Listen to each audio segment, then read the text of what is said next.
Many times when I'm out working with my feeder orchestra programs, I'll be asked to take the first violins out to work on a particular passage of some concert music that they're not quite getting, and there's some tuning problems, maybe some shifting problems. There are definitely some issues. And so I take them into the ensemble room and I start working with these kids, and I said, well, we have to get our bow right first before we can address all these other issues. And so that kind of creates some confusion, because when we come back out, 20, 30 minutes later, and the classroom teacher says, okay, what'd you guys do? And they're like, well, we just did like open E the whole time. And they're like, well, what's the deal with that? But the issue is that there are some unique problems associated with the E string. And before we can really address like intonation on the E string or shifting stuff for the E string, we really have to get our tone right so that we can hear what's going on. Otherwise, we can get the left hand where it needs to go all day long. But it's really difficult to hear those pitches if our tone is harsh and strident and we're pressing into the E string and modulating the pitch that way. So in this video series, we're going to be addressing the unique problems with the E string and possibly talk about why those problems exist through the fundamentals of teaching and through our method books that we have and how to address those. Ideally, we would like to have heterogeneous beginning string classes where you just teach violins at a time, you just teach the violas, etc. Unfortunately, most of us have to teach everybody at once. And because of this, the method books that we choose tend to spend less time on the E string for violins and less time on the C string for violoncello. And later on, when violists and cellists get some concert music and they start playing on the C string, a lot of times they just don't know those notes. It's like, wow, we have hardly ever played there before. But we'll start running into problems on the E string much sooner, because when you start having the students tune themselves, a lot of times, they can get the A in tune, they can get the D in tune, the G in tune, the C in tune pretty well. And then the violins, which is probably half of your class, go up to the E string and start tuning. And all of a sudden it gets really hard. You can't hear what's going on. And it's just, you hear this really strident, strained sound. And it's hard for the students to tune. It's hard for the classroom teacher to tune. We're asking the students to perform a certain technique, which is to bow on the E string, but have we given them the tools and do they have the experience to be able to do that? And that disconnect between the pedagogy and the skill of tuning the open E string becomes apparent during the times where students start trying to tune their open E's themselves. So maybe one of the solutions is that you have fewer students tune at a time, or that you have them tune individually or something like that. And that helps with the problem of tuning the string, but it doesn't solve the problem of getting good tone on the E string. And so a lot of times those problems are ignored, and then they advance into some higher level ensembles or even basic level ensembles where they're required to play on the E string, and those problems persist. When students are fingering on the E string, a lot of times we'll run into deficits in the left-hand technique as well. We'll start to see some unusual wrist positions or finger positions because, again, they just don't have the experience as they do with all the other strings. And they don't know how to rotate the shoulder necessarily. They turn the wrist out instead. It's very common, and it can create a lot of problems that can maybe go undetected, and the way you address those issues, I think, should be through the technique first, through resolving that deficiency in technique, and then now we can start going after the tuning, the shifting, and all that sort of thing with the left hand. I think another big mistake that directors make is banning the open E string. They say, never play open E. Open E sounds terrible. Don't ever play open E. Well, eventually they're going to need to be able to play open E. Eventually they might want to play some Bach or something like that. And if they want to play a Bach partita, they're going to need to play open E. And how do they make that open E sound good if they've been avoiding it the whole time?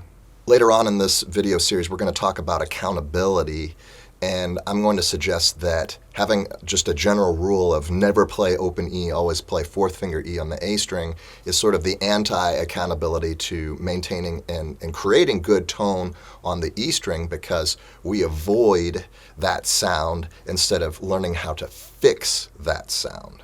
The other anti-accountability measures that I see some directors use is that they have certain students that are always on the second violin part, which in the case of the beginning strings music and the level 1 music rarely goes onto the E string. And so those students, they never end up learning how to play on the E string at all. And so when eventually they have to, when they play, grade 3 piece of music, and up, and they have to play on the E string, it just doesn't go very well, and we end up with these same sorts of problems. We just see them later because we've masked the problem by moving them to a different section, and the director says, okay, that kid, and that kid, they're never to play on the first violin part, because when they're playing the first violin part, they sound terrible. And I get that, I understand that, and sometimes, you're going to a contest and you want your orchestra to sound the best that it could be, but at some point, it would be a good idea to have some sort of a rotation to where everybody has the chance to play on the E string, or at least create some exercises in the classroom to where your students are learning how to play quality sound on the E string as a daily activity.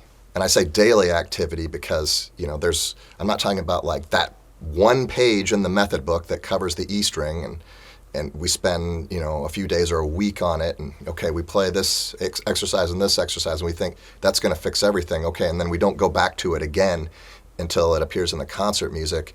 For a lot of students, they're not going to retain that information, even if you are able to objectively get that E string to sound great during those exercises that are in the books. Well, if you don't do that consistently, that technique isn't going to stick. To reinforce those skills, we have to have a lot of repetition, and we have to do it over and over again every single day so that we learn what to do with the bow, what to do with the left hand, what to do with our setup, okay, because that makes a big difference too. And if you feel like there's a deficiency of E string technique in your orchestra, I can promise you're not alone. When I just judged a competition last weekend, and the orchestra sounded really great quality sounds on all of the strings except when they start playing the E string. There was such a difference in tone quality that it's just kind of hard to ignore. So you're not alone. This is a very common problem, and I really do think it's because of the homogeneous setup that we have rather than the heterogeneous setup where we avoid that E string in the pedagogy so that everybody can play the same notes on the same strings so we could teach our whole class. It might also be valuable to get a second set of ears to listen to your orchestra and just have them listen to stuff that's on the E string, because I think that a lot of times we accept less than what could be. And we say, oh, well, that's just the way beginners play. That's how beginners sound on the E string. Or, yeah, they're playing on a quarter-sized instrument. Of course it's going to sound like that on the E string. And then they become accustomed to that sound. You become accustomed to that sound.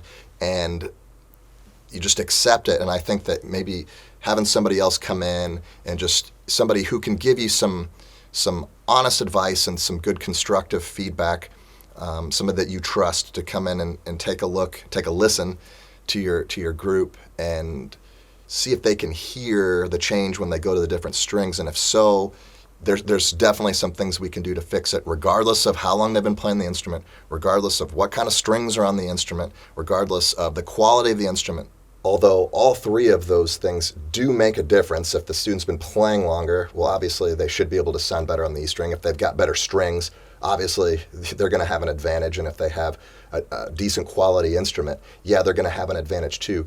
But they should be able to get a good tone on the E string, regardless of those three conditions. And I hope that there are some tips and tricks in this video that will help make your students play with great tone on the E string.